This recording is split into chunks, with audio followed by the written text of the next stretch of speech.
తెలంగాణ రాష్ట్ర వ్యాప్తంగా 3 విడతల్లో నిర్వహించిన గ్రామ పంచాయతీ ఎన్నికల ప్రక్రియ విజయవంతంగా ముగిసింది. అధికార కాంగ్రెస్ పార్టీ పల్లెల్లోనూ ఘన విజయాన్ని సాధించింది.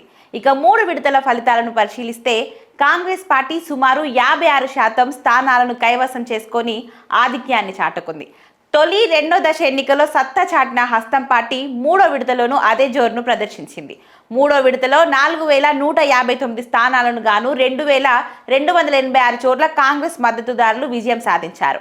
ప్రధాన ప్రతిపక్షం బీఆర్ఎస్ 1142 స్థానాలతో సరిపెట్టుకోగా బీజేపీ 242 స్థానాలలో, సిపిఐ 24, సిపిఎం 7, ఇతరులు 479 స్థానాలలో గెలుపొందారు. రాష్ట్రంలోని మొత్తం 31 జిల్లాల్లో ఎన్నికలు జరగగా ఒక సిద్దిపేట మినహా మిగిలిన 30 జిల్లాల్లోనూ కాంగ్రెస్ పార్టీ స్పష్టమైన ఆధిక్యాన్ని కనబరిచింది. ఇక రాష్ట్ర వ్యాప్తంగా ఉన్న 12,733 పంచాయతీ సర్పంచ్ పదవులకు గాను తుది లెక్కల ప్రకారం కాంగ్రెస్ 7,010 స్థానాల్లో గెలిచి అగ్రస్థానంలో నిలిచింది. బీఆర్ఎస్ మద్దతుదారులు మొత్తం 3,502 స్థానాలను గెలుచుకోగా బీజేపీ 688 స్థానాలను తన ఖాతాలో వేసుకుంది. ఇక నల్గొండ, ఖమ్మం, రంగారెడ్డి, నిజామాబాద్, మహబూబ్ నగర్ వంటి కీలక జిల్లాల్లో కాంగ్రెస్ క్లీన్ స్వీప్ దిశగా దూసుకెళ్లింది.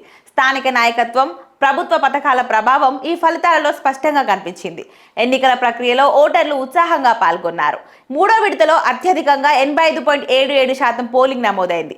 3 విడతలకు కలిపి రాష్ట్ర సగటు పోలింగ్ 85.3% నమోదైంది. జిల్లాల వారీగా చూస్తే యాదాద్రి భువనగిరి జిల్లా 92.56%తో రాష్ట్రంలోనే ప్రథమ స్థానంలో నిలవగా నిజామాబాద్ జిల్లా 76.45%తో అత్యల్ప పోలింగ్ను నమోదు చేసుకుంది. మహిళా ఓటర్లు ఈ ఎన్నికలో కీలక పాత్ర పోషించారు. మూడో విడతలో ఓటు వేసిన 43.37 లక్షల మందిలో మహిళల సంఖ్య 22.15 లక్షలుగా ఉంది. ఇక రాష్ట్ర వ్యాప్తంగా ఎన్నికలు ప్రశాంతంగా జరిగాయి. నూతనంగా ఎన్నికైన సర్పంచులు, వార్డు సభ్యుల ప్రమాణ స్వీకార కార్యక్రమాన్ని ప్రభుత్వం తొలుత ఈ నెల 20న నిర్వహించాలని భావించినప్పటికీ ముహూర్తాల కారణంతో దానిని ఈ నెల 22వ తేదీకి వాయిదా వేస్తూ ఉత్తర్వులు జారీ చేశారు. గత నెల 25న ప్రారంభమైన ఈ సుదీర్ఘ ప్రజాస్వామ్య ప్రక్రియ విజయవంతంగా ముగియడంతో పల్లెల్లో కొత్త పాలన ఆరంభం కానుంది.